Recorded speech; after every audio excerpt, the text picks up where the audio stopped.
Hello everybody, I welcome you all to our YouTube channel Study Apa with Rishi. Guys, this is daily current affairs series. I am Rishikesh Kumar. I am bringing this series to you. हम अक्टूबर month के current affair discuss करें. हमारी जो current affair series है वो दोनों language में है, हिंदी और इंग्लिश.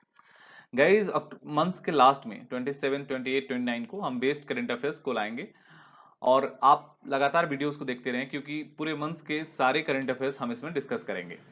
हमारी बेस्ट पार्ट ये है गाइस कि हम करंट अफेयर के साथ स्टैटिक पोर्शन भी डिस्कस करते हैं, जिसके लिए आपको अलग से मेहनत करने की जरूरत नहीं है. आप स्टैटिक पार्ट भी आपकी यहीं से क्लियर हो सकती है. आप या तो नोट्स बना लें या आप बस वीडियोस को लगातार देखते रहें. Guys we are also planning कि अगर हमारी जो वीडियोस है उसके बाद एक ऑडियो रिवीजन के लिए मैं लाऊं कुछ दिनों में, वो मैं शुरू करूंगा. उसके लिंक वीडियो के डिस्क्रिप्शन में मिलेगा. You can follow us on Instagram and Telegram with the same name Study Apa with Rishi. Guys, if you want to download PDF of this lecture, आप हमारे टेलीग्राम ग्रुप को join कर सकते हैं. NABARD has signed 3 MOU with which bank to extend support for various projects. NABARD ने किस bank के साथ 3 MOU पर साइन किया है ताकि उन्हें प्रोजेक्ट में सहायता मिल सके. Options are SBI, HDFC, Indian bank, Axis bank. Correct option is option number A, SBI bank. देखो, नाबार्ड ने हाल ही में एसबीआई के बैंक के साथ 3 MOU पर हस्ताक्षर किया है, जिनके कारण उन्हें क्रेडिट सपोर्ट मिले, है ना.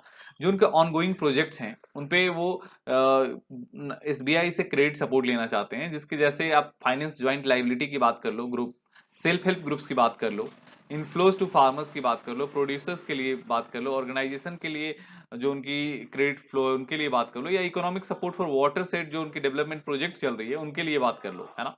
तो नाबार्ड ने भी एसबीआई के साथ 3 MOU पर हस्ताक्षर किया है अहमदाबाद में, ताकि उन्हें जो सपोर्ट है, इकोनॉमिक सपोर्ट है, वो फाइनेंशियल सपोर्ट वो मिल सके एसबीआई के से, है ना.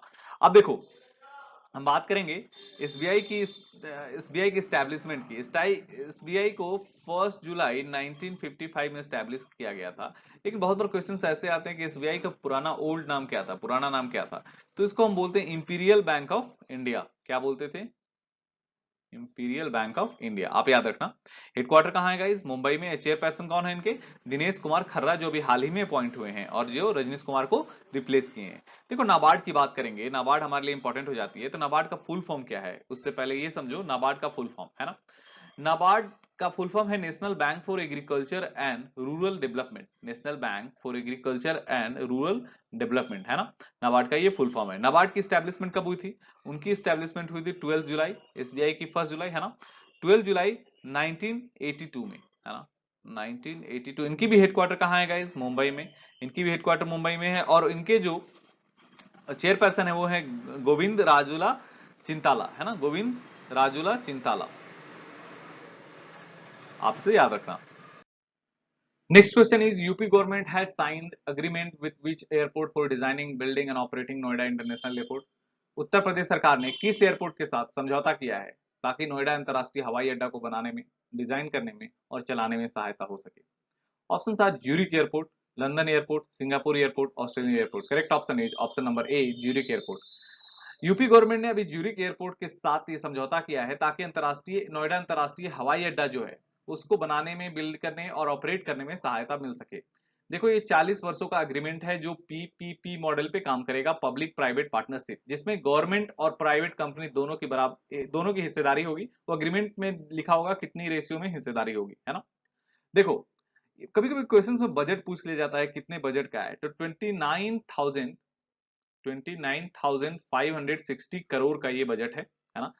देखो, अब बात करते हैं स्टैटिक पार्ट को और करंट अफेयर्स को लिंक करने की कोशिश करते हैं. इससे हमें काफी बेनिफिट होता है गाइस. चलो अब बात करते हैं यूपी गवर्नमेंट के, है ना. यूपी के सीएम कौन है? योगी आदित्यनाथ है ना. योगी आदित्यनाथ. और जो इनके गवर्नर है वो कौन है? आनंदीबेन पटेल.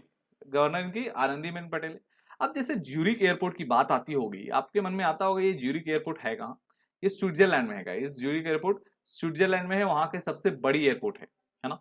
अब स्विट्जरलैंड की बात याद आती है, उससे हमें याद आता है कि ग्लोबल इनोवेशन इंडेक्स जो निकला था, ग्लोबल इनोवेशन इंडेक्स कौन निकालता है? इसको निकालता है वर्ल्ड इंटेलेक्चुअल प्रॉपर्टी ऑर्गेनाइजेशन.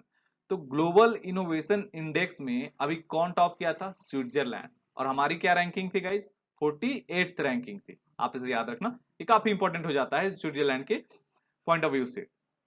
अब देखो, अब हम बात करते हैं इंटरनेशनल एयर ट्रांसपोर्ट एसोसिएशन की बात करते हैं, जब एयरपोर्ट की बात कर रहे हैं. इंटरनेशनल एयर ट्रांसपोर्ट एसोसिएशन का हेडक्वार्टर कहाँ है? ये है मॉन्ट्रियल कनाडा में। इतना स्टैटिक नॉलेज काफी है, आप इसे लिख सकते हो या तो याद कर सकते हो, हम बराबर वीडियोस में इसे डिस्कस करते रहते हैं। Next question is which Indian businessman has top the Forbes India list? किस भारतीय उद्योगपति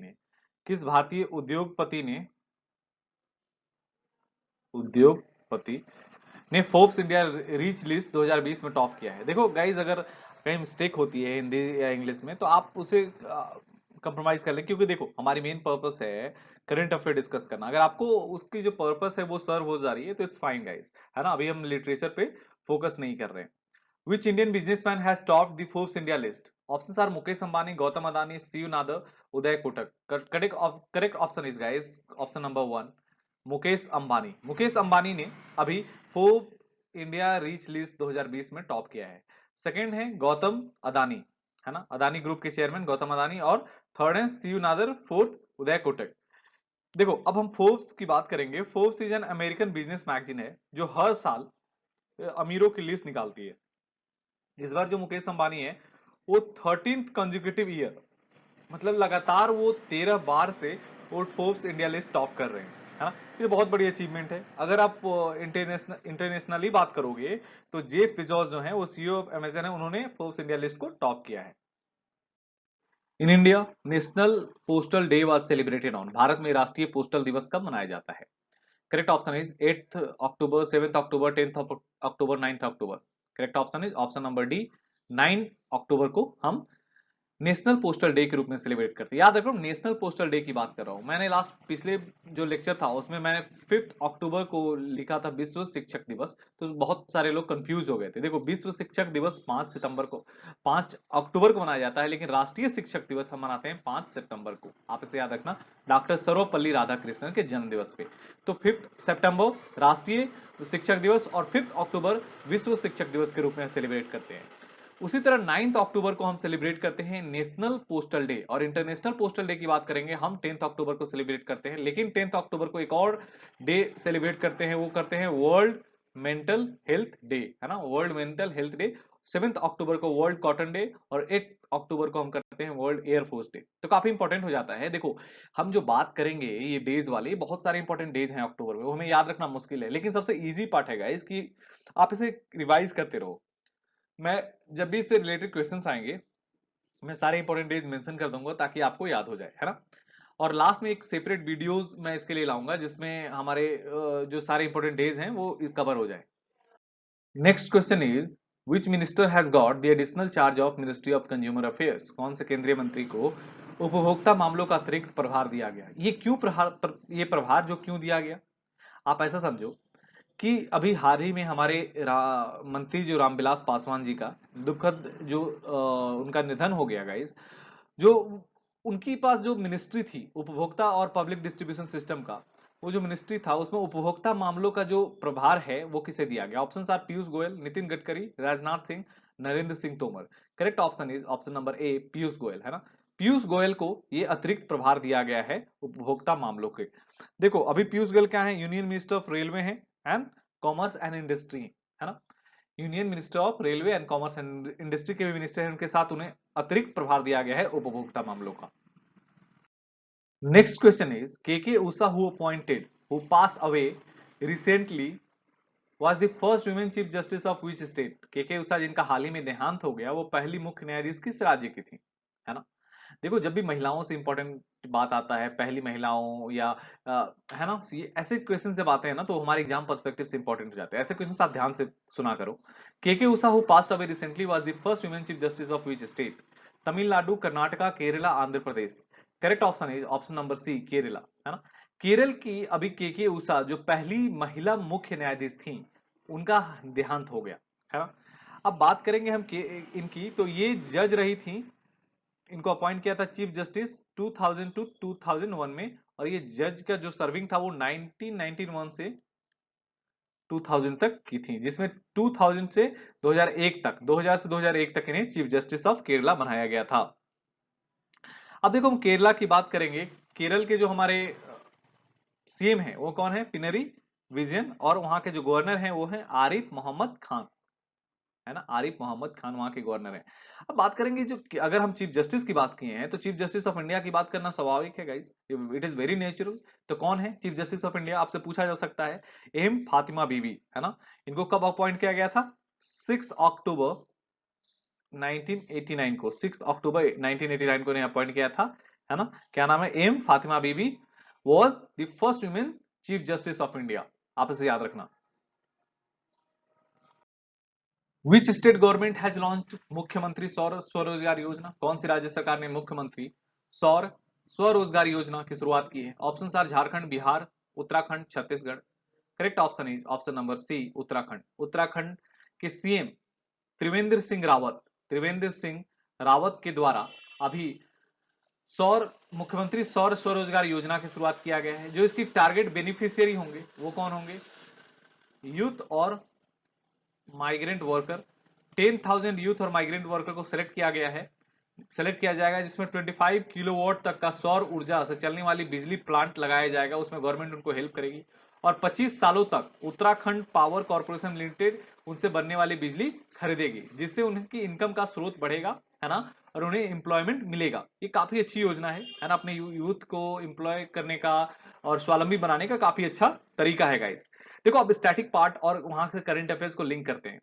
क्या है कि वहां के जो सीएम है कौन है? त्रिवेंद्र सिंह रावत। और जो वहां के गवर्नर हैं वो कौन है? बेबी रानी मौर्य। अब देखो वहां की रिवर कौन कौन से रिवर फ्लो करती है? गंगा रिवर, यमुना, सरयू, भागीरथी, गौला, काली। ये इंपॉर्टेंट और प्राइम रिवर्स हैं उत्तराखंड के, आप इसे याद कर लो।